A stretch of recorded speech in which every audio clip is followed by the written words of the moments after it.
기도하겠습니다. 아버지 하나님, 저희들을 사랑하셔서 주일로 3일 동안도 주의 은혜 가운데 살게 하여 주시고 오늘 수요 저녁 예배로 모이게 하심을 진심으로 감사드립니다. 하나님께서 부르신 뜻을 받도록 성령으로 충만하여 하나님 앞에 온전히 예배할 수 있는 우리 모두가 되게 하여 주옵소서. 하나님께서 원하시는 찬양을 하려고 합니다. 성령으로 충만하게 하여 주시고 하나님의 임재하심을 경험하며 하나님을 찬송할 수 있는 우리 모두가 되게 하여 주옵소서. 예수 그리스도 이름으로 기도하옵나이다. 아멘. 찬송가 294장 부르시겠습니다.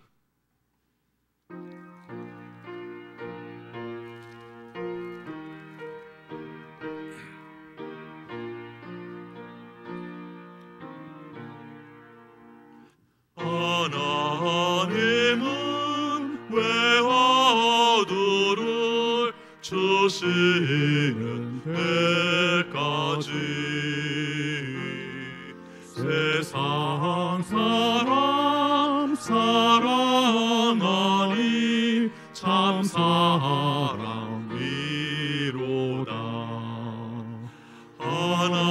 하나님은 사랑이라 죄악에 빠졌던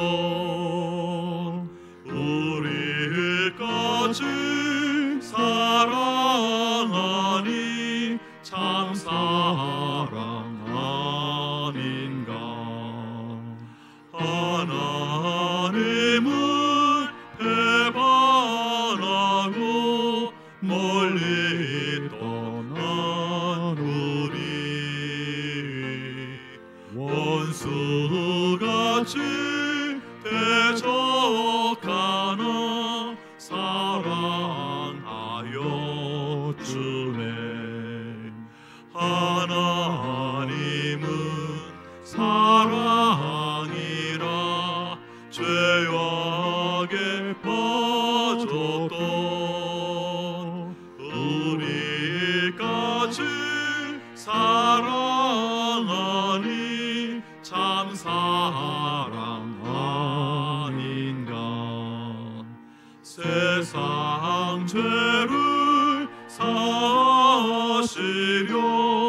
우리 죽을 대신 성자 예수 십자가에 고난 받으셨네. 하나님은 사랑이라 죄악에 빠졌던 우리까지 사랑하니 참 사랑 아닌가. 이 사랑에 감사하여 곧 주께 나오라. 고난 영혼 주께 맡겨 구원을 얻으라. 하나님은 사랑이라 죄악에 빠졌던 우리까지 사랑하니 참 사랑 아닌가. 아멘. 295장 부르시겠습니다.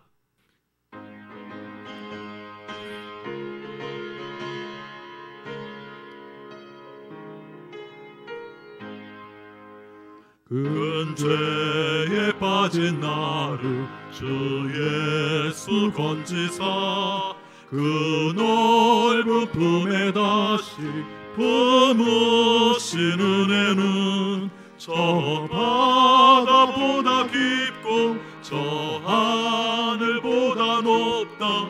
그 사랑 영원토록 나 찬송하리라. 날로 더욱 귀하다. 날로 더욱 귀하다. 없이 넓은 우리 주의 사랑 날로 더욱 귀하다.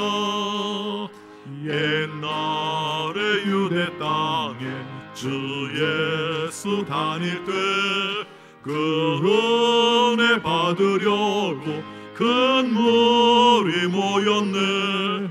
는 먼저 병든 자를 다 고쳐주셨으니 나 같은 죄인까지 그 은혜 받도다. 날로 더욱 귀하다. 날로 더욱 귀하다. 한이 없이 넓은 우리 주의 사랑 날로 더욱 귀하다. 주 크신 사랑으로 만 백성 위하여 그 십자가의 고난 다 받으셨으니 그 속죄 받은 성도 큰 소리 함께 높여 온 천지 울리도록 주 찬송하리라. 날로 더욱 귀하다. 날로 더욱 귀하다.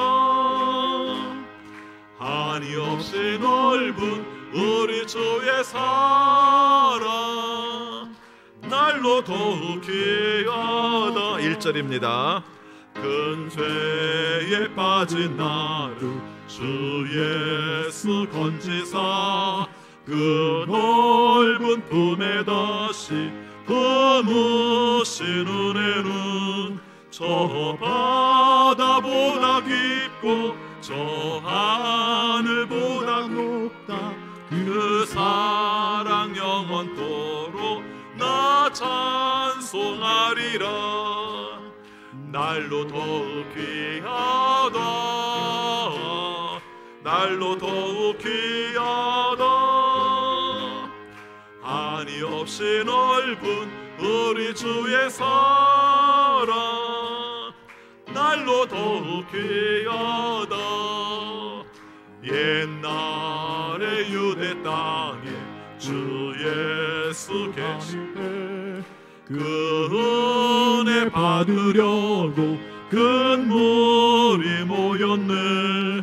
는 먼저 병든 자를 다 고쳐주셨으니 나 같은 죄인까지 그 은혜 받도다.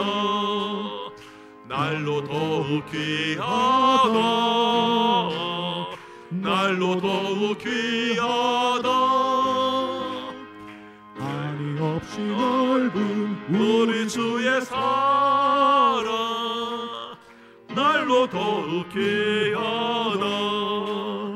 주 크신 사랑으로 만 백성 위하여 그 십자가의 고난 다 받으셨으니 그 속죄 받은 성도 큰 소리 함께 높여 온 천지 울리도록 주 찬송하리라. 날로 더욱 귀하다. 날로 더욱 귀하다. 한이 없이 넓은 우리 주의 사랑 날로 더욱 귀하다. 아멘. 300장 부르시겠습니다.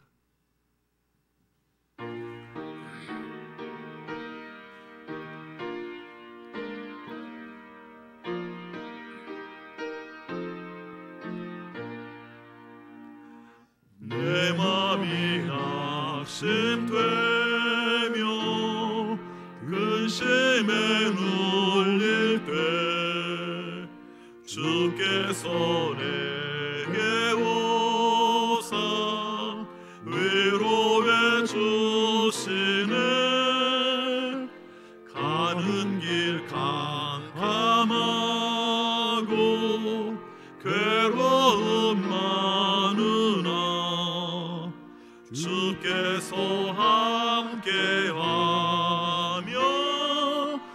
내 짐을 주시네. 그 은혜가 내게 족하네.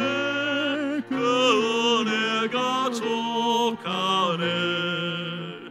이 괴로운 세상 지날 때 그 은혜가 족하네. 희망이 사라지고 친구 날 버릴 때 주 내게 속삭이며 새 희망 주시네.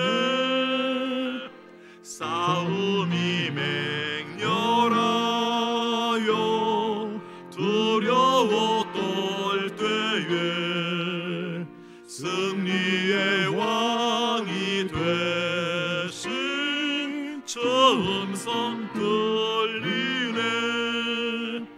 그 은혜가 내게 족하네. 그 은혜가 족하네. 이 괴로운 세상 지날 때 그 은혜가 족하네.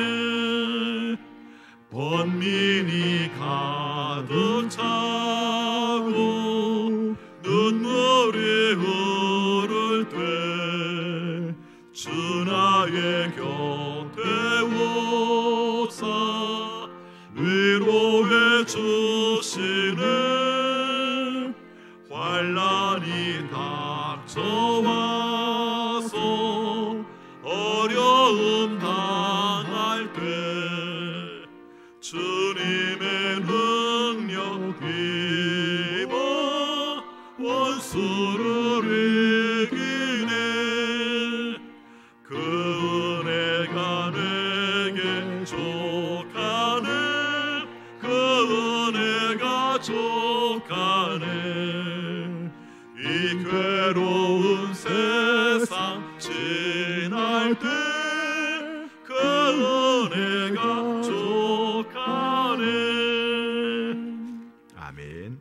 304장 부르신 다음 김정희 권사님 기도 인도하시겠습니다.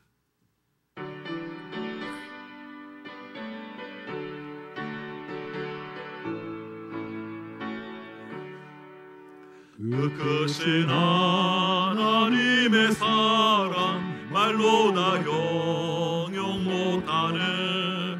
저 높고 높은 별을 넘어 이 낮고 낮은 땅 위에 죄범한 영혼 구하려 그 아들 보내사 화목제물 삼으시고 죄 용서하셨네.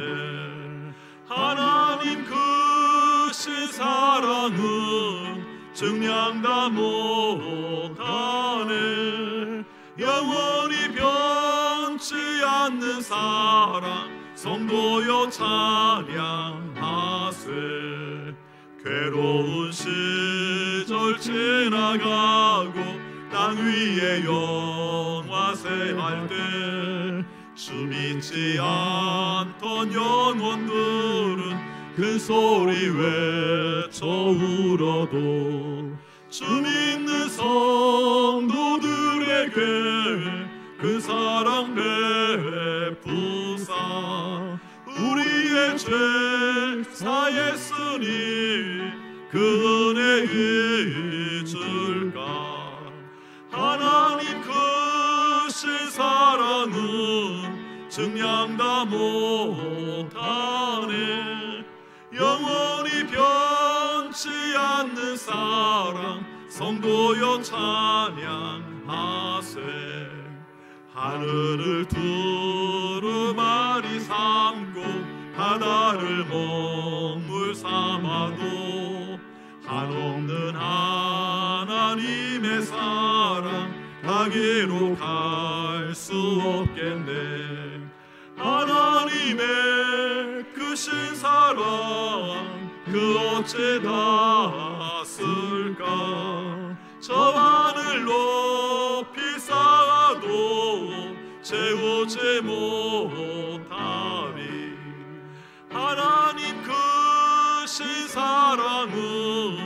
증량 다 못하네.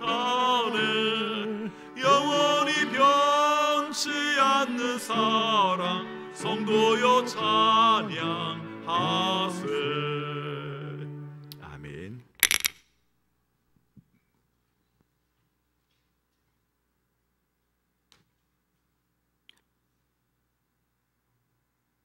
창조주가 되시고 지금도 인간의 생사화복을 주관하고 계시는 하나님 아버지, 십자가 사랑의 띠로 한 몸을 이루어 수요 예배를 드리게 하시니 감사를 드립니다. 주일 예배 후 3일 동안도 하나님의 도움으로 살았습니다. 그 은혜를 감사하며 하나님 예배하고 높이는 신령한 예배가 되도록 역사하여 주옵소서. 예수 그리스도의 십자가 보혈로 우리의 심령을 깨워주시고 주 앞에 온전히 낮아져 높으신 하나님을 예배하게 하옵소서. 코로나19로 인해 일상의 삶이 무너져 버리고 개인과 공동체가 많은 어려움에 처해 있지만 그 가운데에서도 저희들의 가정과 일터를 보호해 주시고 하나님의 교회를 든든히 지켜주심에 감사를 드립니다. 이 속에서 우리가 믿어야 할 분은 하나님이시고 우리에게 힘을 주시는 분은 예수님이라는 믿음으로 더욱 견고히 세워 주시옵소서. 인생의 공고함 속에서 하나님을 찾게 하여 복 주시기를 원하시는 하나님의 기쁘신 섭리를 깨닫게 하옵소서. 마스크를 쓰고 사회적 거리를 유지하면서 드리는 불편한 예배이지만 이 예배 가운데 임하시는 하나님의 은혜를 사모하며 진정으로 드리는 예배를 주님 기뻐 받아주시고 우리 안에 기쁨으로 충만하게 하여 주옵소서. 우리의 머리 되시는 주님, 이곳에 우리 교회를 세워주시고 이 지역 사회를 섬기며 주님이 주신 사명을 잘 감당하게 하심을 감사합니다. 주님을 찾고 구하는 사랑하는 성도님들에게 하늘의 문을 여시고 성령을 충만케 하시고 영혼을 기쁨으로 채워주시고 마음의 평강을 허락하여 주옵소서. 이곳에서 예배드리는 모든 심령들이 주님 안에서 참 행복을 누리게 하옵소서. 저희들의 연약하고 병든 육체에 주님께서 세임과 은혜로 강건하도록 치유하여 주옵소서. 모든 만물을 창조하시고 보호하시는 하나님, 온 나라와 세상이 코로나 바이러스로 힘든 시기를 보내고 있습니다. 우리의 힘으로 이길 수 없으니 하나님 이 땅을 긍휼히 여겨주셔서 바이러스가 사라지고 속히 안정될 수 있도록 은혜 내려주시옵소서. 이 시간 말씀을 전하시는 목사님께 성령의 충만함을 부어주셔서 말씀을 전하는 귀한 축복의 통로로 세워주시옵소서.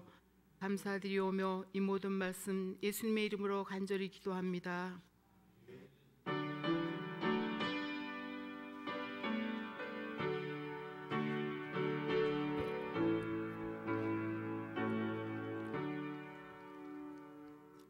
하나님 말씀 신약성경 디도서 2장 11절입니다.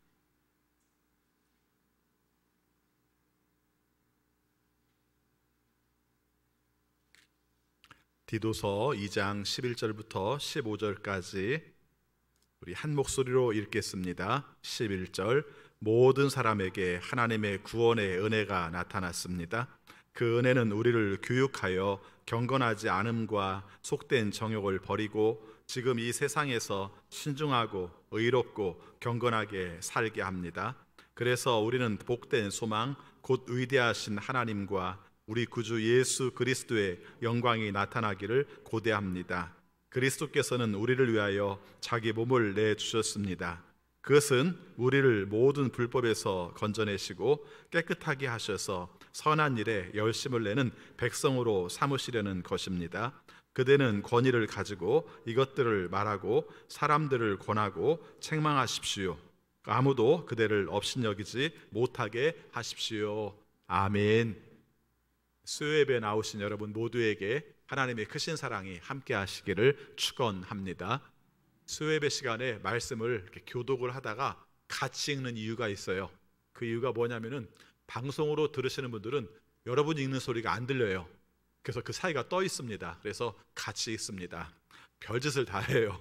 그렇죠? 예. 사실은 저도 유튜브로 나가면서 받는 스트레스가 이루 말할 수가 없습니다.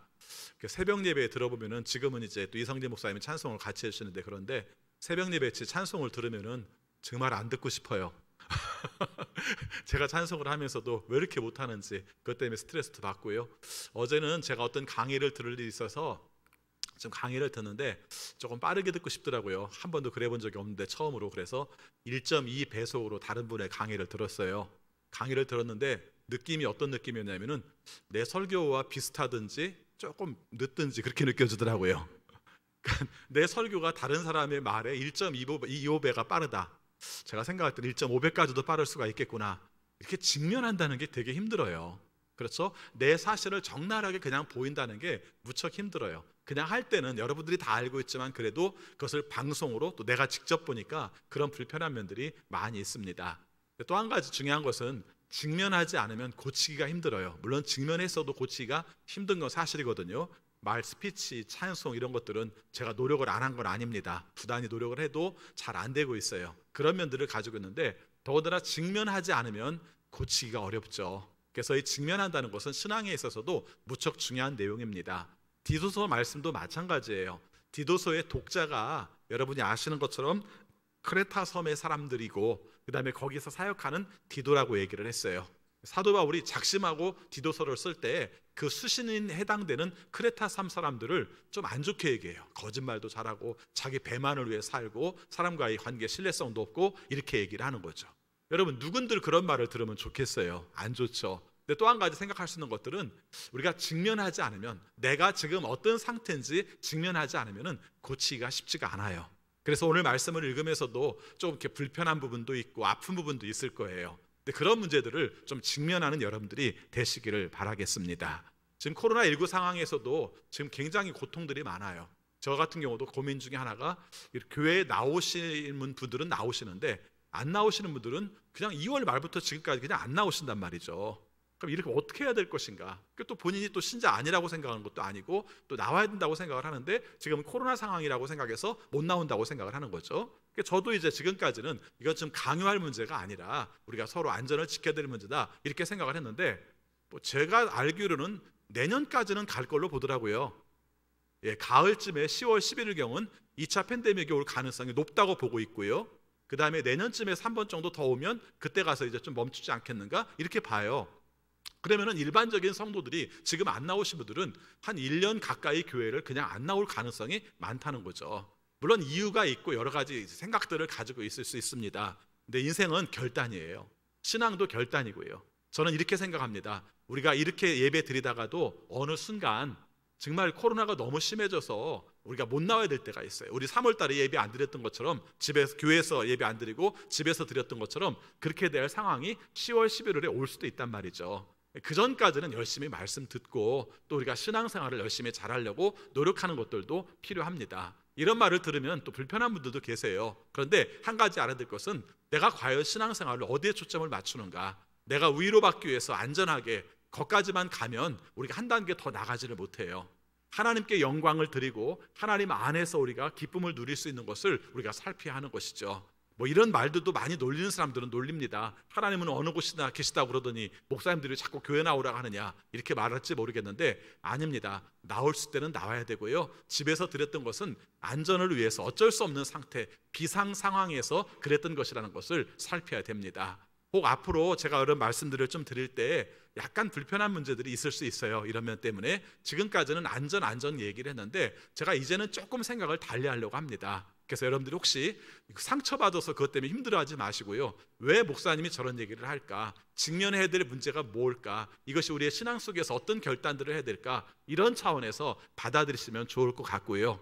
여러분들이야 이미 나와 있는 분들이라 상처받을 일이 없겠지만 제가 하는 말들이 다른 분들에게는 좀 그럴 수도 있을 거예요. 그때마다 이렇게 설득도 시켜드리고 또 권면도 해드림으로 말미암아 우리가 신앙을 함께 이루어 가야죠. 신앙은 우리가 하나님 앞에서의 단독 신앙이기도 하지만 공동체적으로 서로 교제하며 하나님께 함께 예배하는 공동체적인 신앙도 있거든요. 이런 면들을 우리가 생각하면서 하나님이 원하시는 방향으로 나가는 우리 모두가 되시기를 바라겠습니다.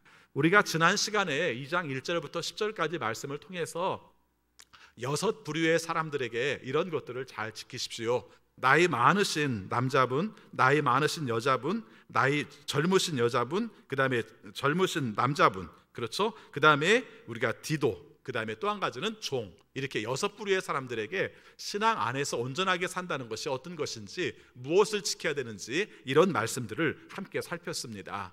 그런데 재미있는 것은요, 오늘 말씀 자체가 이 부분들을 다시 한번 정리를 할 뿐만 아니라 왜 이렇게 살아야 되는지를 표현을 하고 있습니다. 교회에서 제일 많이 쓰는 말이 구원이라는 말을 많이 써요.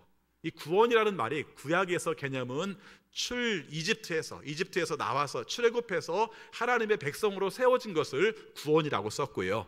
신약시대에 와서는 예수 그리스도께서 우리의 죄값을 지불하시기 위해서 십자가에 죽으시고 부활하심으로 말미암아 우리는 자유의 몸이 되었고, 주님께서 부활하심으로 인하여서 우리는 영원한 생명을 바라보는 사람이 되었다, 이렇게 말할 때 구원이라고 얘기를 해요.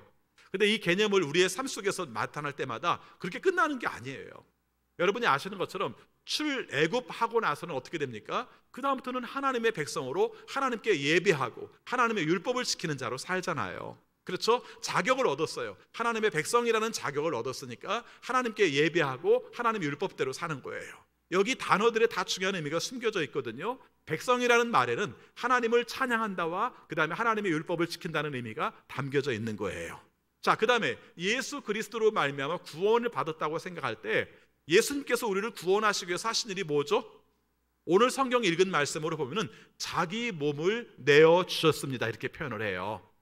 그렇죠? 자기 몸을 내어주셨습니다. 사도 바울이 굉장히 디테일한 분이에요. 그래서 그냥 쓰지 않아요. 한 단어 한 단어를 쓸 때마다 의미를 부여해요. 그냥 우리 같으면 십자가 못 박혀 죽으셨습니다, 예수님께서 우리를 구원하셨습니다, 이렇게 될 것 같은데 그렇게 말하지 않고 예수님께서 자기를 내어주셨습니다, 이렇게 표현을 한 거예요. 자기를 내어주신 것을 우리가 한 단어로 쓰면 그게 뭐가 되겠습니까? 사랑이거든요. 그렇죠? 사랑 중에서 어떤 사랑이에요? 예수님 말씀대로 표현하면은 자기의 목숨을 친구를 위하여 주는 것보다 더 큰 사랑이 없다, 이렇게 말씀을 했기 때문에 예수님께서 자기 몸을 내주셨습니다라는 것은 우리를 사랑하셨습니다 하는 것이고, 그러면 구원받은 자가 살아가는 자격, 특권은 뭔가 하는 것이죠. 우리가 구원받음으로 말미암아 우리는 하나님의 자녀가 되었어요. 마찬가지죠. 출애굽에서 하나님의 자녀된 것처럼 우리도 하나님의 자녀가 되었고요. 또 한 가지 우리가 듣는 말이 명칭이 있어요. 그게 뭡니까? 그리스도의 제자가 되었어요. 그래서 하나님의 백성이 되었다는 말과 그리스도의 제자가 되었다는 말을 할 때 중요한 게 있습니다. 뭘 할 건데? 그렇죠? 뭘 할 건데? 구원받은 건 알아요. 구원받은 것만 만족하지 말고 하나님께서 우리를 왜 구원하셨는가, 뭘 할 건데, 이게 바로 오늘 말씀 속에서 가르쳐주는 말씀이에요. 그래서 구원의 원리, 구원받기 전의 상태, 구원받을 때의 상태, 구원 이후의 상태, 이것들을 설명하면서 구원받은 자들은 어떻게 살아야 되는가 하는 내용들이 오늘 말씀 속에 등장을 합니다. 자, 한 절 한 절 살펴보면서 우리에게 주시는 뜻을 살펴보도록 하겠습니다. 11절 말씀 같이 읽습니다. 모든 사람에게 하나님의 구원의 은혜가 나타났습니다, 이렇게 표현하고 있죠. 자, 여기서 이 나타나다라는 단어가 헬라어 원문에서는 맨 먼저 나와요. 헬라어는 우리하고 좀 달라가지고, 또 영어하고도 달라가지고 중요하면 무조건 앞에다 딱 갖다 놔요. 그리고 문법적으로도 그것을 앞에 갖다 놔도 문제가 안 돼요.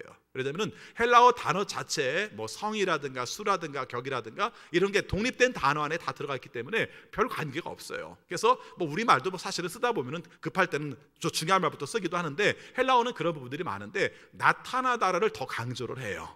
그래서 우리가 생각할 때는 뭐가 중요해 보여요? 은혜가 중요할 것 같은데 여기서는 나타나다를 먼저 강조를 해요. 근데 이 나타나다는 단어가 어떤 뜻을 쓰고 있냐면은, 뭐가 이렇게 나타난다 이렇게 쓸 수 있습니다만은, 우리가 교회에서 쓰는 말 중에 하나가 하나님의 임재, 하나님의 현현, 이런 단어 쓰잖아요. 요즘은 어려워서 잘 안 쓰는데 그럴 때 쓰는 단어가 이 단어예요.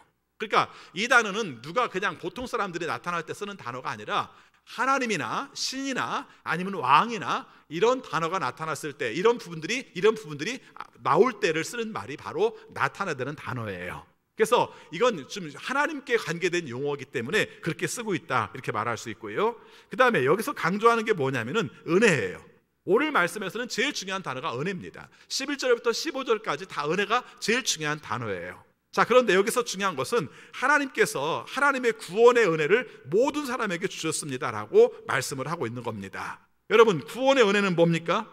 바로 예수님께서 우리를 위해서 구원하신 거죠. 14절 말씀과 같은 말씀이 됩니다. 14절 말씀 같이 읽습니다. 그리스도께서는 우리를 위하여 자기 몸을 내주셨습니다. 우리 죄의 대가를 지불하기 위해서. 그렇죠? 우리 그다음에 나온 말씀이 그 말입니다. 14절 그 이후에 읽겠습니다. 그것은 우리를 모든 불법에서 건져내시고. 이 불법에서 건져내시고가 예전 성경에는 속량하시고라고 써 있어요. 여러분 오히려 그게 더 이해가 쉽죠. 그렇죠? 불법에서 건져내시고보다 속량하시고가 이해가 쉬울 거예요. 속량하시고는 어떤 뜻이에요? 노예가 있어요. 근데 그 노예를 자유롭게 하려면 어떻게 돼요? 돈 주고 사야 돼요. 그래서 노예 하나를 돈 주고 삼으로 말미암아 그를 자유롭게 풀어준 거예요. 이걸 갖다가 속량이라고 해요. 그러니까 오늘 예수님께서 우리들이 죄인이어서 대가를 지불하지 않으면 죄인으로 살 수밖에 없는데 예수님께서 대가를 지불하심으로 말미암아 우리를 구원하셨습니다. 이게 은혜예요. 우리 다 알아요. 그런데 이 구원의 은혜를 지금 사도 바울은 누구한테 줬다고 말하냐면은 모든 사람에게 주었다고 말을 하는 겁니다. 여러분 우리가 사는 범위 내에서는 이 말이 별로 크게 와닿지가 않아요. 우리는 차별하지 않잖아요. 그렇죠? 공식적으로는 차별하지 않아요. 내면으로는 차별할지 모르지만 공식적으로 차별하지 않고 또 사회 자체가 차별 사회가 아니에요. 엄격히 말하면. 그런데 아시는 것처럼 사도 바울이 복음을 증거하던 시대는 사실은 차별 사회였어요. 계급 사회였단 말이죠. 그래서 왕과 신하들이 있고요. 그 다음에 주인과 노예가 있어요. 제가 주인을 바로 노예라고 얘기한 이유 중에 하나가 로마에 살아가는 삶의 방식이 바로 그거였단 말이죠. 그 다음에 또 이스라엘 사람들 나름대로 자기들이 차별을 해요. 자기가 유대인이라면 다른 사람들은 이방인이라고 차별을 했어요. 또 그 당시에도 로마 사람들만 그런 게 아니라 헬라 사람들, 그리스 사람들은 자기 나름대로의 자부심을 가졌어요. 그래서 그 당시에도 어떤 스그디아 사람 하면 야만족 이런 식으로 쓰는 명칭들이 있었다는 것이죠. 그 다음에 가장 넓으면서도 아예 얘기도 안 꺼내는 문제가 남녀 차별의 문제가 있었죠. 이 당시에 이런 차별의 문제들이 있는데 이 차별의 문제를 전제를 하고 하는 말이에요. 그럼 의미가 달라지죠. 하나님의 모든 구원은 하나님의 구원의 역사는 모든 사람에게 임했습니다 라고 말했을 때는 우리가 생각하는 것처럼 너도 나도 다 이 정도가 아니라 주인에게도 노예에게도 왕에게도 신하에게도 남자에게도 여자에게도 야만인에게도 지식인에게도 모든 사람에게 임했다고? 이런 말이 되는 거예요. 그러니까 어떤 사람 입장에서는 자존심 상하죠. 유대인들이 이거 되게 싫어했어요, 이 말을. 왜요? 하나님의 선민은 자기들밖에 없다고 생각하는데 모든 사람이 구원을 받았다고 하면 얼마나 싫겠어요. 여러분이 아시는 것처럼 유대교에서 기독교가 우리는 독립적으로 나갈래 이렇게 한 게 아니에요. 엄격히 말하면은 처음에 사도 바울도 마찬가지고 베드로도 심지어는 부활하신 다음에도 그 사람들도 다 해당에 갔고 성전에 가서 기도하고 그렇게 살았는데 우리가 생각할 때 나중에 부딪히는 문제가 벌어져요. 부딪히는 문제가 벌어지고 그러면서 그 사람들이 차별을 하기 시작하니까 견디지 못해서 따로 나온 사람들이에요. 우리 기독교의 형태가 그렇게 이루어진 거기 때문에 이 사람들이 생각할 때 그 사람들이 부딪힌 문제 중에 하나가 이게 교리적으로 크게 부딪힌 문제입니다. 제가 이 말하는 줄 아세요? 구원받은 사람의 삶 가운데에서 차별하는 건 하나님의 구원의 섭리를 어기는 거예요. 여러분 그렇게 이해하셔야 됩니다. 어떤 누구도 우리가 차별할 수 있는 권한이 우리에게는 없어요. 하나님께서 모든 사람에게 구원을 주셨다고 말하는데 내가 어떻게 차별을 해요? 내가 누구는 구원받고 누구는 구원 못 받고를 내가 어떻게 얘기를 해요? 그 문제는 하나님께서만 하실 수 있는 문제라는 거예요. 그래서 이런 깊은 의미를 가지고 있어요. 그래서 오늘 그런 내용들을 보면서 함께 받아들이는 겁니다. 그래서 어떤 경우를 할지라도 차별하지 마세요. 여러분 살면서 교회 공동체가 차별을 하면은 견디기 힘들어요. 우리가 차별한다고 생각하는 아무도 안 해요. 그냥 내가 못마땅한 것을 못마땅하다고 얘기할 뿐이지. 근데 그게 차별입니다. 그렇죠? 견디기 힘들어요. 근데 사실은 이것을 감당하는 게 공동체예요. 공동체라는 말을 쓸 때 가족을 생각하시기 바랍니다. 여러분은 여러분의 가족이 다 마음에 드세요? 다 착하셔서 다 마음에 드신 것 같은데 마음에 안 들어도 가족이니까 받아들이는 거죠. 맞죠? 아니 다 마음에 들어서만 받아들이시는 거예요? 이제 마스크를 써가지고 표정을 할 수가 없어요. 자, 지금 제가 생각할 때 이 부분이 교회 공동체 안에서도 중요한 문제예요. 여러분 사도 바울이 쓴 내용들을 보면요 의외로 대범하게 사회적 문제를 다루면서 밖에서 어떻게 행동을 해야 되고 이런 문제들이 많이 나올 것 같은데 의외로 사도 바울이 쓴 편지도 교회 안에서의 문제들을 얘기를 먼저 하고 있어요. 왜요? 우리가 이 안에서 제대로 역할을 못하는데 밖에 나가서 제대로 역할을 할 수 있나요? 못하거든요. 우리끼리도 예수 믿는 사람들끼리도 한 설교로 들은 사람들끼리도 서로 반목하고 질시하는데 밖에 나가 나가서 모든 사람 품으면서 온전하게 살 수 있나요? 안 되거든요. 그래서 지금 여기서 말한 내용처럼 모든 은혜라는 것도, 모든 사람이라는 말도 무시하지 마세요. 그래서 여기서 하나님께서 구원을 하셨습니다, 모든 사람을 구원하셨습니다, 이 부분을 강조하고 있어요. 자, 그리고 나서 재밌는 것은 12절에 여기 읽어보면 이렇게 표현하는데요, 그 은혜는 이렇게 말합니다. 같이 있습니다. 그 은혜는 우리를 교육하여 경건하지 않음과 속된 정욕을 버리고 지금 이 세상에서 신중하고 의롭고 경건하게 살게 합니다. 이렇게 말을 해요. 자, 근데 여기서 제가 재밌다고 표현한 이유가 뭐냐면요, 은혜라는 말을 여기에서는 사람처럼 표현한 거예요. 그렇죠? 은혜가 우리를 교육시킨다고 표현을 한 거예요. 학교에서 배우는 식으로 따지면 의인화한 거예요. 그렇죠? 은혜는 사람일 수가 없기 때문에 은혜 자체가 우리를 가르치는 건 아니잖아요. 그런데 이것을 그렇게 표현했어요. 그래서 오늘 말씀은 다른 데서 보지 못하는, 다른 데서 듣지 못하는 중요한 말씀이 담겨 있어요. 은혜가 얼마나 소중한 줄 알아? 여러분, 은혜라고 말할 때 맨 먼저 떠오르는 건 뭐죠? 하나님께서 우리를 구원하신 게 은혜예요. 그렇죠? 근데 그것만 은혜가 아니라 구원 받은 다음에 우리가 어떻게 살아야 하는가를 가르쳐주는 존재가 은혜라는 거예요. 오늘 이 말씀이 중요합니다. 그래서 하나님께 우리는 구원받았습니다, 끝, 이게 아니라 우리 신앙의 제일 큰 문제가 이 문제거든요. 나는 구원받았으니까 천국 가, 이게 아니라 구원받은 사람이 어떻게 살 거야, 구원받은 사람이 어떻게 살아야 돼 하는 것도 내 마음대로 사는 게 아니라 누구의 뜻대로 살아요? 은혜로 산다는 것이죠. 그러니까 어쩌면 성령을 대체시켜도 될 거예요. 그러나 여기서는 뭘 강조하기 위해서요? 은혜를 강조하기 위해서 구원받은 그 은혜가 결국은 우리를 가르치는 은혜다. 그래서 우리의 삶 가운데서 하나님께서 우리를 구원하신 것도 은혜지만 또 생각해보면 우리를 책망하면서 교훈하면서 잘못된 것을 고치시면서 그렇게 하는 것도 은혜다 하는 겁니다. 아까 우리가 직면 얘기했습니다마는 입 바른 소리 하면 싫어요. 근데 입 바른 소리를 하지 않으면 내 자신을 온전히 똑바로 보기가 쉽지가 않아요. 그래서 하나님의 말씀을 통해서 찔리고 아프고 한 내용 자체가 사실은 우리를 돌이키게 하는 데 중요한 역할을 하기 때문에 이 은혜는 우리에게 이만큼 중요한 겁니다, 이렇게 표현을 해요. 그래서 은혜가 우리를 교육한다고 표현을 해요. 다시 볼까요? 12절 말씀 보니까 그 은혜는 우리를 교육하여 이렇게 써 있죠. 그렇죠? 예, 은혜가 우리를 교육한다고 말하고 있습니다.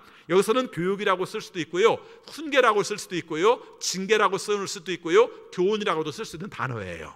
그러니까 우리의 삶 가운데 잘못된 것은 뜯어 고쳐서라도 바르게 세워지는 그것, 이것을 쓸 때 쓰는 말이 바로 교육입니다. 그런데 또 한 가지 재밌는 게 있습니다.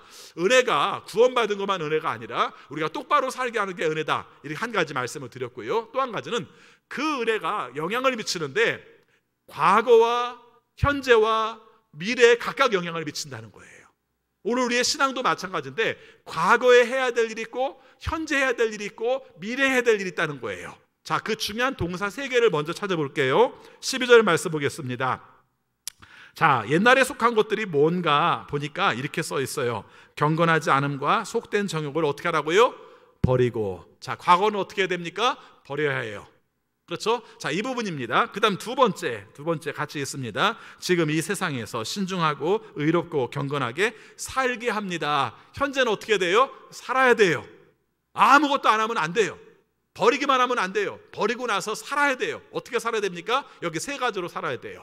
여기 3가지는 좀 이따 설명을 드리겠습니다만은 디도서 2장 1절 10절 거기 나와 있는 내용들과 핵심적인 내용이 다 똑같이 들어있어요. 자, 그 다음에 세 번째는 뭐겠어요? 지금 과거는 어떻게 하라고요? 버려라.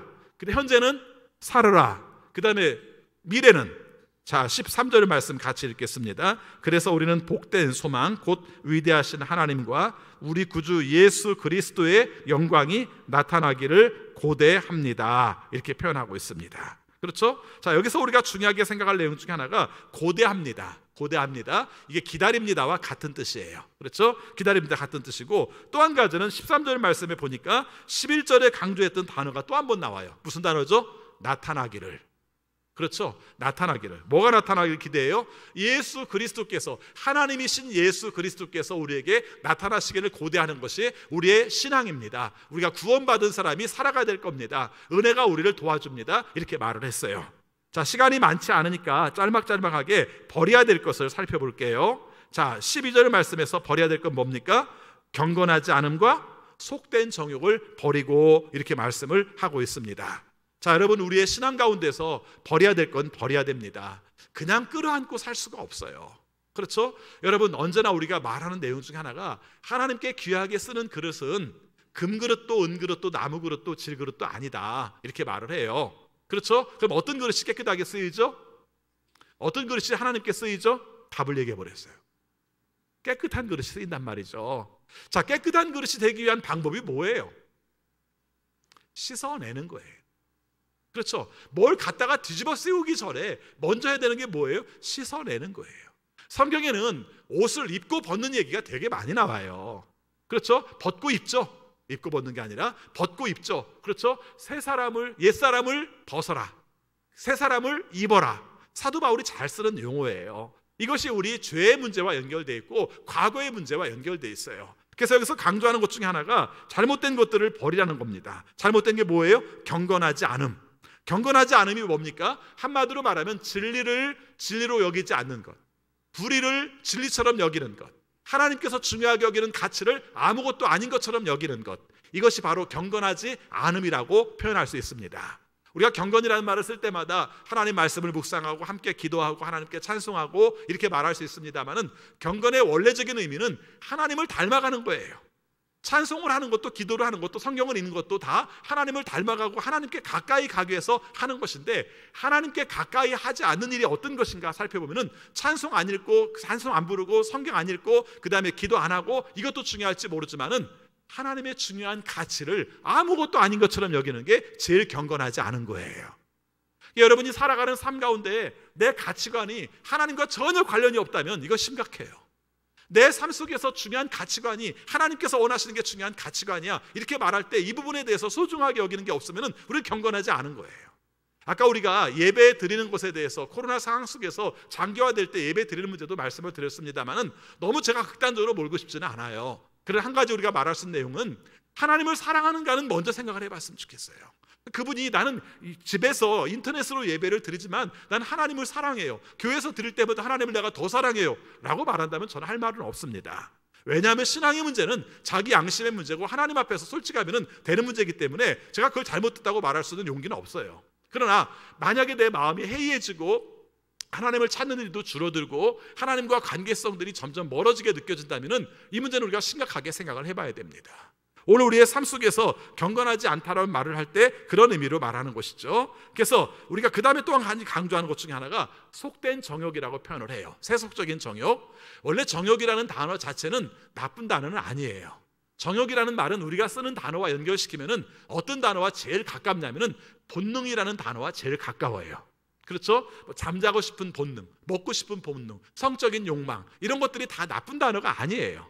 근데 여기서 지금 말하는 단어는 어떤 말이냐면은 세속적이라는 단어가 포함됨으로 말미암아 이 내용들은 이미 하나님께서 보시는 가치 속에서 잘못되어 있다는 거예요. 그러니까 여러분, 이렇게 한번 생각해 보시면 좋을 것 같아요.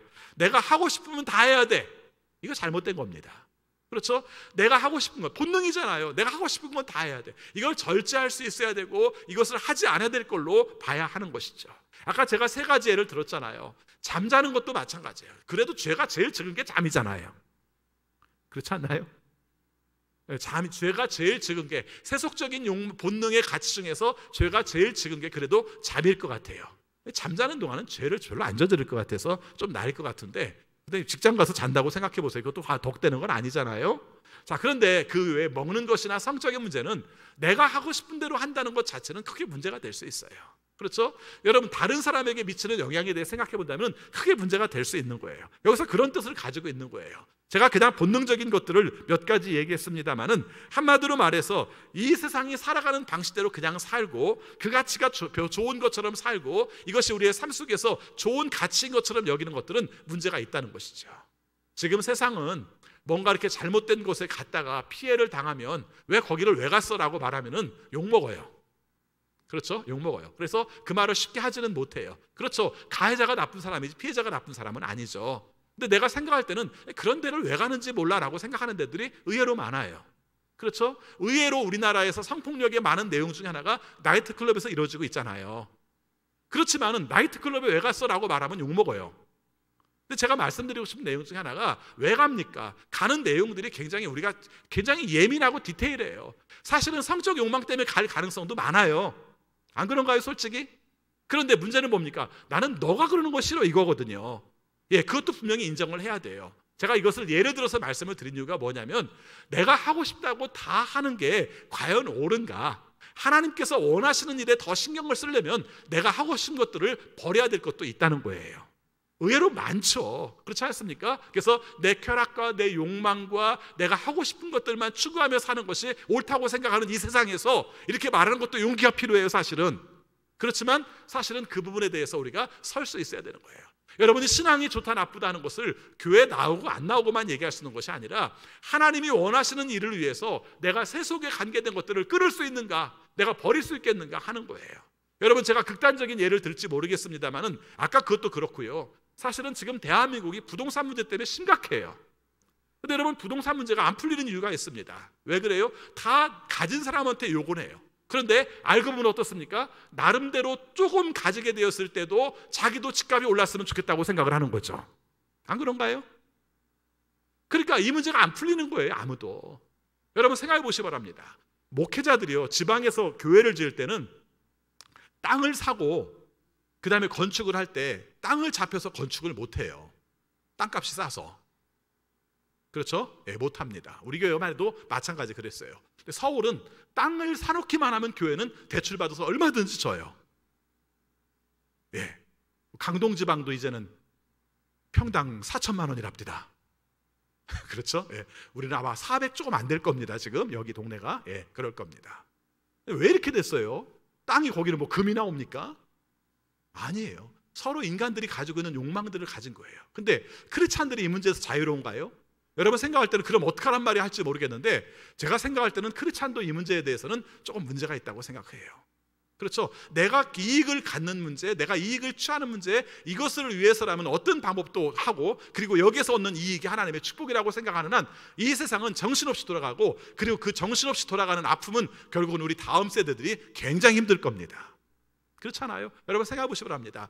1년에 1억씩 가격이 전세금이 오른다고 생각을 해보세요. 그렇죠? 우리 중에서 1년에 1억 버는 사람이 어디 있어요? 아무것도 안 먹고 이슬만 먹고 살고 그 다음에 모든 돈 쏟아부어도 그 다음에 전세를 만들지 못하는 이런 세상에 살고 있는 것이 정상은 아니잖아요. 여러분이 그럴 겁니다. 그것도 신앙적인 요소인가요? 저는 그렇게 생각을 합니다. 여러분들이 가만히 있어도 집값이 오른 건 제가 뭐라고 하겠습니까? 근데 그게 아니라 여기에서 우리가 차익을 얻고 또 우리가 차익을 얻어서 그 방법으로 말미암아 어떤 이익들을 추구하려고 하는 것들은 엄격히 말하면 집을 새롭게 구해야 될 사람들은 구하지 못하고 그것이 다음 세대 우리 자손들에게 그대로 간다는 것이죠. 하긴 뭐 그것도 우리가 걱정이지 그 사람들은 자기 거 주니까 별 문제도 없겠네요. 그렇죠? 근데 이것이 신앙적으로 바라볼 때는 사실은 이것도 버려야 한다는 것입니다. 이렇게 구체적으로 얘기하면 한옥 옷이 굉장히 많아요. 그러나 일반적으로 이렇게 생각하시려 합니다. 내가 이익되고 내가 하고 싶은 대로 내가 충만한데 이것이 하나님께도 영광이 안 되고 다른 사람에게도 영광이 안 되는 것은 버려야 된다. 이렇게만 정리를 할게요. 자, 그 다음에 두 번째입니다.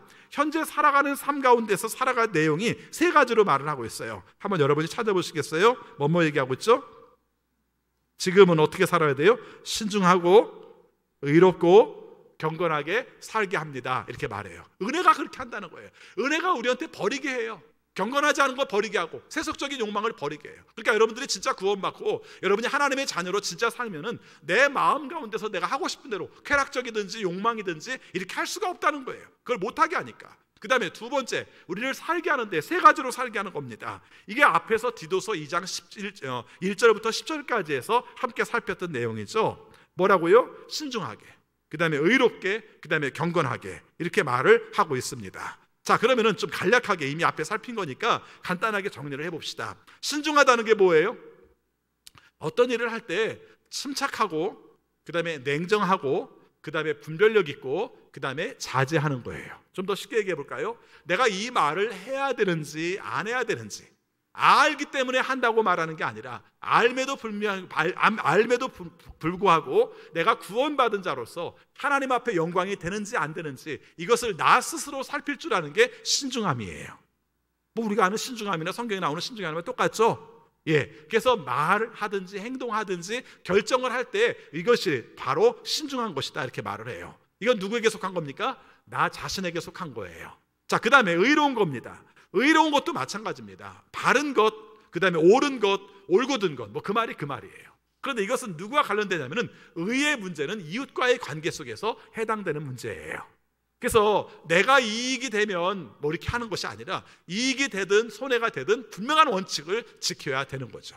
지금은 나라에서 이렇게 그 경계 측량을 제대로 잘 해줘서 그런 문제가 적은데, 옛날에는 이웃집 간에 그런 갈등과 아픔들이 참 많았거든요.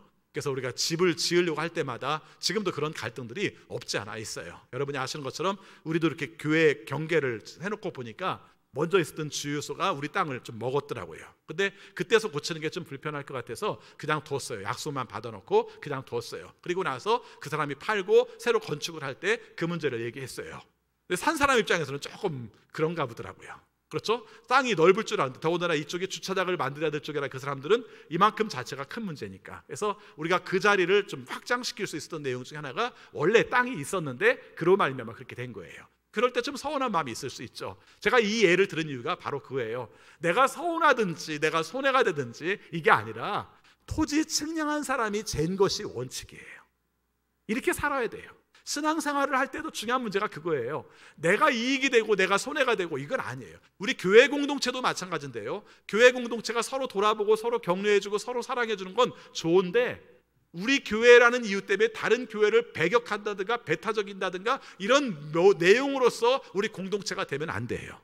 여러분들이 그냥 농담으로 아니면 저를 격려하느라고 그런 말을 하겠지만은, 아유 다른 데 나가봐도 다른 목사님들은 다 별 볼로 없어요, 우리 목사님만 최고예요 라고 말하면 제가 엄청 좋아할 것 같으죠. 그렇게 안 했으면 좋겠어요. 이거 중요한 문제입니다. 의인은 이런 거예요. 하나님께서 세우신 종이에요. 그래서 어떤 목사님이든지 하나님께서 세우신 종이에요. 그 사람은 그 교회를 섬기게 세우셨고 저는 이 교회를 섬기도록 하셨어요. 그럼 어떻게 됩니까? 각각 존경스럽게 바라봐 줄 필요가 있다는 것이죠. 여러분, 때에 따라서는 나한테 좋은 말 해주면 좋은 것이지 이것 때문에 의의가 무너지는 경우가 너무 많아요. 그렇게 하지 마시고요. 의의 문제는 하나님께서 보시기에 옳은가 그른가, 이렇게 해야 이웃과의 관계도 온전하게 설 수 있어요. 경건은 누구한테 해당되는 거겠어요? 하나님께 해당되는 것이죠. 경건이란 무엇인가? 하나님을 신뢰하는 거예요. 그리고 하나님 앞에 바로 서는 거예요. 그리고 하나님이 원하시는 원칙대로 사는 거예요. 이게 바로 하나님의 뜻 가운데서 온전하게 사는 것이라는 것을 말씀해주고 있습니다. 자, 여러분, 오늘 우리가 이렇게 한번 얘기를 해볼게요. 우리는 구원을 받았어요. 구원을 받았으면 우리는 신분이 바뀐 거예요. 구원받음으로 말미암아 이스라엘 백성들은 출애굽함으로 말미암아 하나님의 백성이 되었다고 말했고요. 우리도 예수 그리스도께서 우리 위해서 십자가의 죽으심으로 말미암아 구원을 받아서 하나님의 백성이 되었고 예수님의 제자가 되었어요. 자, 구약 성경에서 출애굽한 사람들은 뭘 했습니까? 하나님께 예배를 드렸어요. 그리고 하나님의 율법을 지켰습니다. 우리는 어떻게 삽니까? 오늘 뒤에 나오는 말씀처럼 예수님께서 우리를 위하여 자기 몸을 주셨기 때문에 우리가 사는 삶의 목표는 어디에 있습니까? 예수님처럼 사는 거예요. 제가 자꾸 예수님의 제자라는 말을 강조하는 이유가 그거예요. 제자는 어떻게 하는 겁니까? 그분을 따라 사는 거예요. 그분에게 뭘 배우는 것도 중요하지만 배우는 것보다 더 중요한 것은 그분을 따라 사는 거예요.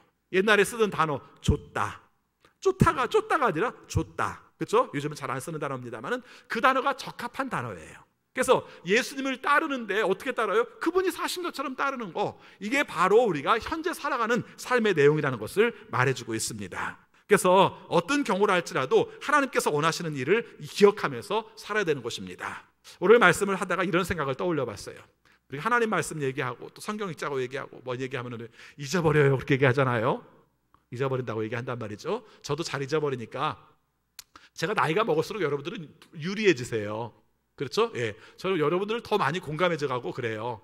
근데 제가 생각해 봤어요. 곰곰이 생각해 보니까 제가 늘 자주 하는 말이기도 합니다만은 잊어버릴 수 없는 것들이 많아요.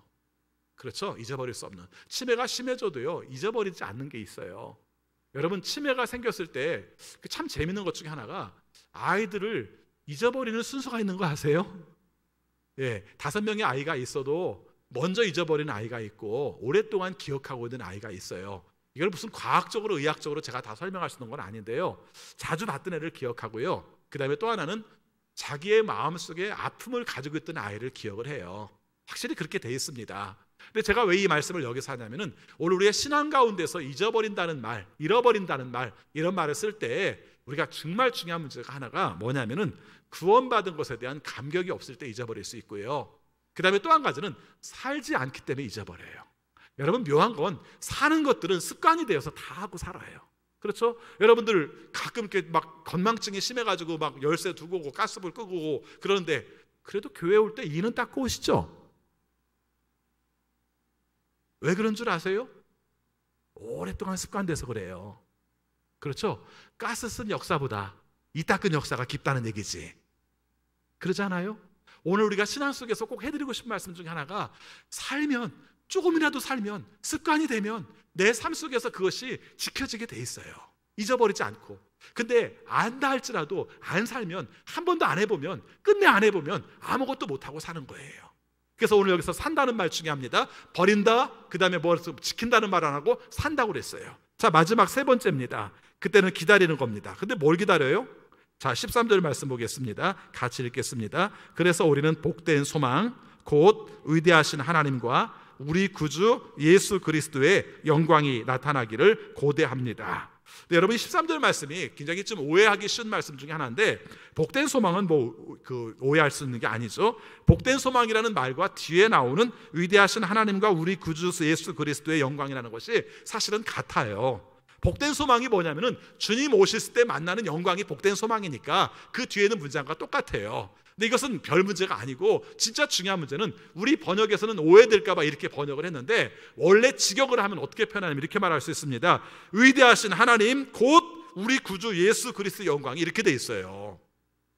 이게 이제 헷갈릴까, 성도들이 헷갈릴까 봐 번역을 이렇게 한 거예요. 그래서 하나님과 예수님을 따로 둘로 분리를 했는데, 여기서 직역을 할 때는 그렇게 안 쓰고 위대하신 우리 하나님 곧 예수 그리스도의 영광이 이렇게 표현하고 있다는 겁니다. 그러면 지금 이 흔한 표현이 아니에요. 굉장히 중요한 표현이에요. 그러면 예수님을 지금 누구로 표현했다는 겁니까? 하나님으로 표현했다는 거예요.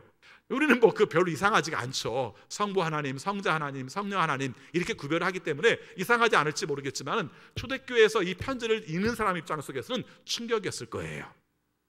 그렇죠? 예수님을 하나님이라고 말을 하네. 이 충격을 제일 많이 받은 사람들 누굴까요? 유대인들, 유대교를 믿었던 사람들. 뭐라고? 예수 그리스도의 높은 것을 내가 알겠지만은 어떻게 예수님을 하나님이라고 말을 해? 이렇게 말할 만한 충분히 의문이 될 수 있고 문제시 될 수 있는 말을 사도 바울은 하고 있는 거예요. 왜 그런 줄 아세요?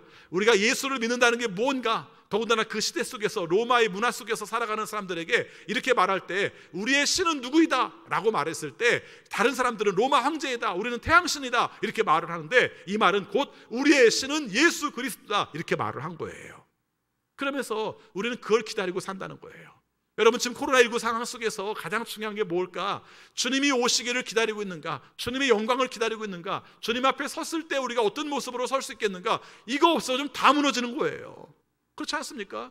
주 앞에 나오나 안 나오나 뭔 차이가 나겠어요? 마지막에 섰을 때, 주님 앞에 내가 섰을 때 어떤 존재로 서는가, 하나님이 원하시는 뜻을 지키는 것과 그리고 하나님이 오시기를 열심히 기다렸던 것, 이것이 우리의 삶 속에는 중요한 내용이 아니겠어요? 그 열심히 기다리는 내용 중에 하나가 신중함과 경건함과 그 다음에 의로움들이 드러나는 것이죠. 이것이 주님 앞에 섰을 때 우리의 온전한 모습이라는 것을 말해주고 있습니다. 자, 14절 말씀 보니까 마지막 이 말씀들을 정리하는 말씀들을 해요. 14절 같이 읽습니다. 그리스도께서는 우리를 위하여 자기 몸을 내주셨습니다. 뭘 하라고요? 그것은 우리를 모든 불법에서 건져내시고 깨끗하게 하셔서 선한 일에 열심을 내는 백성으로 삼으시려는 것입니다. 앞에는 은혜가 우리를 가르칩니다라는 말과 더불어서 예수님께서 십자가에 죽으신 것 자체가 우리를 불법에서 건져내시고 성량하시고 그 다음에 깨끗하게 하셔서 그 다음에 선한 일에 열심을 내는 백성이 되게 하시는 것이 목적이라는 겁니다. 단도직입적으로 말씀드릴게요. 여러분이 구원받은 것은 천국 가라고만 해놓은 게 아니라 천국 가기 전에 구원받음으로 말미암아 하나님이 원하시는 일 좀 하고 사라고, 그 일을 하는 목적을 주기 위해서, 일할 만한 자격을 갖게 하기 위해서 우리를 세우셨습니다 이렇게 말한 거예요. 선한 일이 뭘까요? 굉장히 다양하겠죠, 선한 일들이. 그런데 우리가 쉽게 말할 수 있는 내용 중에 하나가 어떤 게 있을까 하는 것입니다. 하나님을 찬송할 만한 일이 선한 일이에요. 그렇죠? 여러분, 에베소는 그걸 많이 강조합니다. 영광, 은혜의 영광을 어떻게 하라고요? 찬송하는 사람이 되게 하라. 이게 우리의 목적이다. 하나님이 우리를 구원하시는 목적 자체가 하나님을 찬송하는 사람이다 이렇게 말했어요. 그러면 24시간 막 유튜브 들으면서 찬송 듣고 찬송 부르고 그럼 하나님께 찬송하는 것인가? 예, 반은 맞고 반은 틀려요. 반을 맞는다는 건 무엇인가? 우리의 행동으로, 우리의 삶으로, 내가 사는 삶 자체가 내가 이렇게 삶으로 말미암아 하나님의 이름이 높아지는 일들을 하고 사십시오. 이게 바로 하나님의 은혜의 영광을 찬송한다는 뜻이에요. 그래서 내가 사는 삶이 저 사람 예수 믿는 사람이네, 저 사람 역시 하나님 믿는 사람은 달라, 그런 삶들을 살아가는 겁니다. 이런 말 듣기 쉽지 않아요. 어떻게 알아요? 그냥 똑같이 살면 그 말 못 들어요. 그렇죠? 그러나 우리가 다른 사람을 위하여 나를 내어주고, 예수님이 내어주셨던 것처럼 우리를 내어주고 내가 희생하고 다른 사람들을 감당하고 살아갈 때만 가능한 것입니다. 왜 하나님이 수많은 방법이 있음에도 불구하고 아들 예수 그리스도를 내어줌으로 말미암아, 몸을 내어줌으로 말미암아 우리를 구원하셨을까를 생각하면, 하나님께서 수많은 사람들을 구원하실 때 우리가 어떻게 살기를 원하시는가가 답이 나오는 거예요. 그게 답이에요. 예수님께서 사랑으로 세상을 구원했어. 너희도 다른 방법이 없어. 어떻게든지 이기려고, 악착같이 이기려고, 그래서 여기 이김으로 말미암아 하나님께 영광을 돌리려고 하는 하나님께 영광이 안 돼. 저줘, 용서해줘, 용납해줘, 좀 다른 사람에게 뭐 좀 줘봐, 이렇게 하는 가운데서만 하나님의 이름이 영광을 받을 수 있어. 이렇게 해서만 하나님의 나라의 구원이 이루어져. 이게 바로 오늘 말씀 속에서 강조한 겁니다. 자, 15절 읽고 마치겠습니다. 같이 읽습니다. 그대는 권위를 가지고 이것들을 말하고 사람들을 권하고 책망하십시오. 이렇게 말을 해요. 앞에서 잠깐 말씀드렸습니다마는 가르치는 자에게 있어서 제일 힘든 내용 중에 하나가 권면하는 일과 더불어서 책망하는 일이에요. 이 책망하는 일이 쉽지는 않아요. 그런데 참 묘한 건 사람들은 그렇게 말해요. 세상에서는 책망이 사람을 바꾸는 게 아니라 위로와 격려가 사람을 바꾼다, 칭찬이 사람을 바꾼다, 이렇게 얘기를 해요. 그런데 깊은 면에서는 아닌 것 같아요. 그렇죠? 어떤 면에서는 그게 맞아요. 뭐 기죽여 놓으면 아무것도 못해서 아무것도 못하는 사람이 될 수 있으니까 자꾸 길을 살려주고 칭찬을 해야 되죠. 근데 정말 문제는 뭐냐면 올바른 가치관과 바르게 새겨진 세계관이 없는 상태에서 칭찬을 한다고 그 사람이 온전하게 세워질 수 있는가 하는 문제는 또다시 생각할 문제예요. 그래서 좀 아프지만 때로는 책망도 듣고 우리가 좀 고치기도 하고 하나님께서 원하시는 모습으로 살아가야 합니다. 가끔씩 옛날 목사님들을 좀 떠올려 볼 때가 있어요.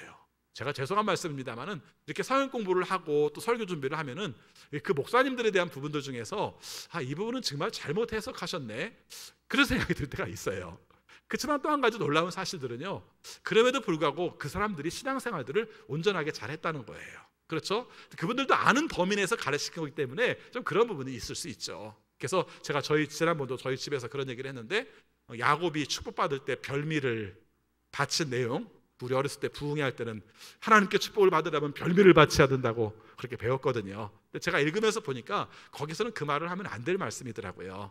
그렇죠? 그 별미는 속여서 드린 거니까 그런 생각이 들어요. 그런데 제가 말씀드리고 싶은 것은 그분들을 원망하려고, 그렇죠? 지금도 가끔씩 그런 얘기하면 제가 좀 당황스러운데, 누가 어떤 말을 하면은 그 옆에 있는 사람이 그렇게 말합니다. 그렇게 말하면 목사님한테 혼나, 이렇게 말해요. 저한테 혼나보신 분 계신가요? 요즘 혼낸다는 것 자체가 없잖아요. 그렇죠? 목사한테 야단 맞았다는 말을 들을 수 있는 기회가 없잖아요. 그럼에도 불구하고 그분들 시대는 그게 있었거든요. 그래서 그것을 말을 해요. 그때마다 제가 뜨끔뜨끔 할 때가 있어요. 어쩌면 바르게 가르쳐야 되는데 실족할까 봐, 상처받을까 봐, 교회 안 나올까 봐 제대로 얘기해 주지 못한 게 바른 신앙으로 서지 못하도록 된 게 아닐까. 여러분, 저 어렸을 때는 교회 다니면서 상처받았다는 단어를 들어본 적이 없어요. 왜 그런 줄 아세요? 혼나는 게 일이어서 상처를 상처로 생각 안 했어. 근데 혼나는 게 없어지고 나니까 다 상처야. 제가 좀 너무 심하게 얘기했나요? 자, 그런데 오늘 말씀을 통해서 사도 바울이 디도에게 마지막 당부한 내용 중에 하나가 가르칠 걸 똑바로 가르치라고 얘기를 해요. 근데 그러면서 세 가지를 얘기했죠. 뭐랬습니까? 말하라, 권하라, 책망하라. 뭘 가지고요? 권위를 가지고. 이 권위는 여러 가지 의미가 있을 수 있습니다. 사도 바울이 준 가르치는 자의 권위일 수도 있고요, 하나님 말씀의 권위일 수도 있어요. 그러나 또 한 가지 중요한 것은 하나님께서 원하시는 사명 맡은 자의 권위로서 이 역할을 하도록 하라는 것이죠. 사실 권위가 무너져서 우리가 온전하게 말씀을 못 쓰는 경우도 있거든요. 목사가 바른 권위가 실추돼 버리면 온전하게 가르칠 수 없기 때문에 이걸 또 잘 지키라고 합니다. 그래서 나온 말이 마지막 말입니다. 15절 끝에 같이 있습니다. 아무도 그대를 업신여기지 못하게 하십시오. 여러분, 저 업신여기지 마세요. 이렇게 한다고 업신여기지 못하는 게 아니라 내가 똑바로 살고 내가 똑바로 가르치고 내가 똑바로 우리가 역할들을 감당을 해야 상대방들이 업신여기지 않는다. 권위를 지킬 수 있는 방법이다. 이렇게 말씀을 한 겁니다. 여러분, 은혜의 구원으로 말미암아 은혜 받은 사람들은 그 은혜의 열매를 맺고 살아야 된다. 버리고 살고 기다리고, 아셨죠? 이 역할로 말미암아 하나님이 원하시는 뜻을 이루는 우리 모두가 되시기를 바라겠습니다. 기도하겠습니다.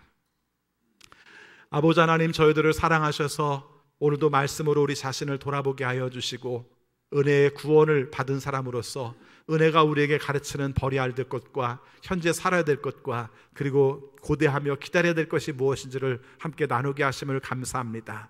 은혜로 우리에게 주는 말씀을 늘 기억하여서 구원받은 것만 감사 여길 것이 아니라 구원받은 신분으로서 온전하게 제대로 살아서 하나님께 영광을 돌릴 수 있는 삶을 살 수 있는 우리 모두가 되게 하여 주옵소서. 우리가 소망의 영광을 갖게 하여 주옵소서. 주님 오실 때 주님 닮았다 소리 들을 수 있는 사람 되게 하여 주셔서 하나님이 원하시는 뜻대로 바로 살 수 있도록 인도하여 주옵소서. 믿음으로 한 걸음 한 걸음 나가려고 하지만 삶의 여건과 형편이 어려워서 그것으로 우리가 무너지고 넘어질 때도 참 많이 있는데, 그때마다 우리에게 은혜로 함께하여 주셔서 권면하여 주시고 또 책망하여 주셔서 하나님의 뜻대로 바로 설 수 있는 우리 모두가 되게 하여 주옵소서. 예수 그리스도 이름으로 기도하옵나이다. 아멘. 찬송가 310장 부르시겠습니다.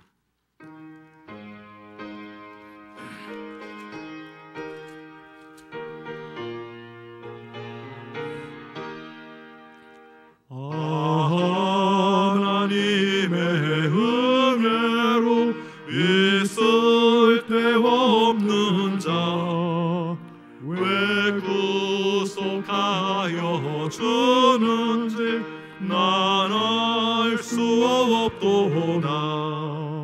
내가 믿고 또 의지함은 내 모든 형편 아시는 주님 늘 보호해 주실 것을 나는 확실히 아네. 왜 내게 굳세 믿음과 또 복음 주셔서 내 마음이 항상 편한지 난 알 수 없도다. 내가 믿고 또 의지함은 내 모든 형편 아시는 주님 늘 보호해 주실 것을 나는 확실히 아네.